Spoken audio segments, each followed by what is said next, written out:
Here with Northwestern State Volleyball head coach Sean Kiracofe, and for the first time in almost a month, you get to stay at home. Yeah, it's nice. It's a little different feeling, huh? It is. The good thing is you practice at Prather, so you won't need a map to find the court. But No. I mean, it's been a long time, and from a team standpoint, I know that the ladies have to be happy to be back at home and finally get to play another match in front of their home crowd. Yeah, last year all of our home matches were fantastic with the crowd, so we're looking forward to get back in Prather and be able to get that feeling again. I was going to say, it was the last 2 weekends in Oklahoma. You're going to start paying income tax there in the Sooner State. But yes, we are. A better performance, I think, on the whole this past weekend, especially in the ability to bounce back from a tough loss and show very well against a very tall Texas A&M lineup. Yeah, A&M was big. Watching film going into the weekend, I thought we matched up better with Oklahoma. Things didn't turn out that way for us. But the girls came out and had a great match against A&M. Obviously, we won the first set against them, but I think the biggest thing is that, sets 3 and 4, we were right there and had a chance to win and go into 5. And once you get into the short game, anything can happen. But to me, sets 3 and 4, being right there, being able to win either one of those, it was the bigger thing for me than just getting that first win in set 1. Yeah, I believe it was set 4. They were up 21-17, and he even pushed it to get it to 24-23 with a chance to go to extra points. So again, even within the match and within a set, the ability to adjust and come back has to have you feeling good going forward. Yeah, it was 21-22 them, and we had the serve, and just a couple points went the other way. But had those gone for us, I think we would have been playing 5. Well, you'll come home, and we've talked about it throughout the tournament schedule. It's been a little different schedule this year. A lot of tournaments with just 2 matches. And so you start conference play with 1 match, and then you're off on Saturday. So, yeah, again, these are a little different time for you. So what is this 1 match week, with it coming early and then a Saturday off, obviously doesn't change anything for you? No, I mean, the beginning of the week is the same for us. A lot of film study on us from the previous weekend, and then Incarnate Word coming up on Thursday.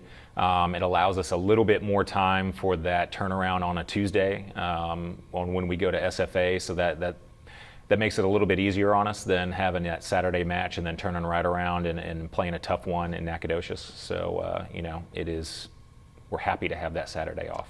Well, when you look at UIW, it was a team that was winless until this past weekend, then they win both their matches in a home tournament. So it seems like at least they figured something out going into conference. What did you figure out going into conference play? Great question.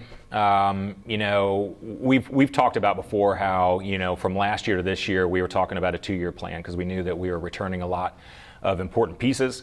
And with us hosting, the tournament this year, 2-year plan. But I mean, really, it's been a long 4 years to be able to get to the point where we can go in and know that we can compete with teams like Oklahoma and A&M and just like A&M, not it just be, that fluke 1-set win, but to be in those matches. So that's why the match against Oklahoma was a little bit disappointing. The weekend at Tulsa was a little disappointing because I think that's something that we are very capable of doing on a consistent basis. But it's good to see it all come together against A&M.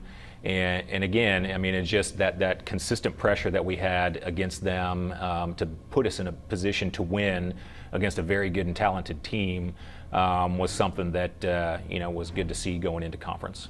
Well, we talked about Channing Burleson last week. We talked about her pretty much everything. Same thing with Madeline Drake, Reagan Rogers. But I think maybe the most surprising thing, just looking at the box score from the A&M game, was Brooke Wood had 8 total blocks in 4 sets, 2 solo against a very big team.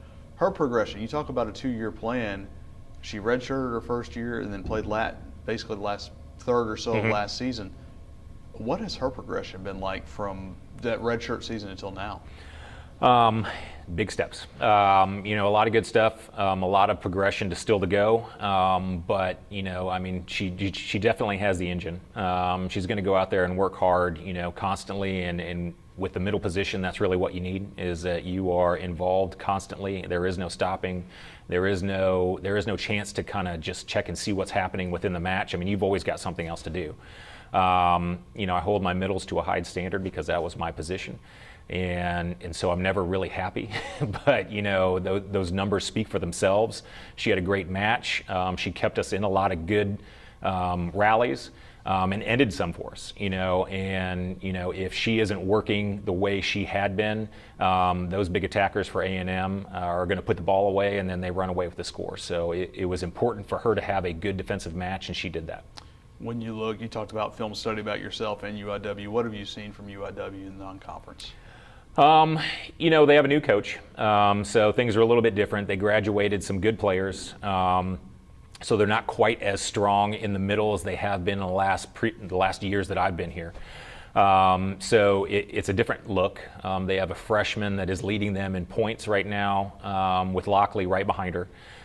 So they're a little bit more dependent on the pins than they have been in the past. And they're running a 6-2, which is a little bit different from what they've been doing in the past.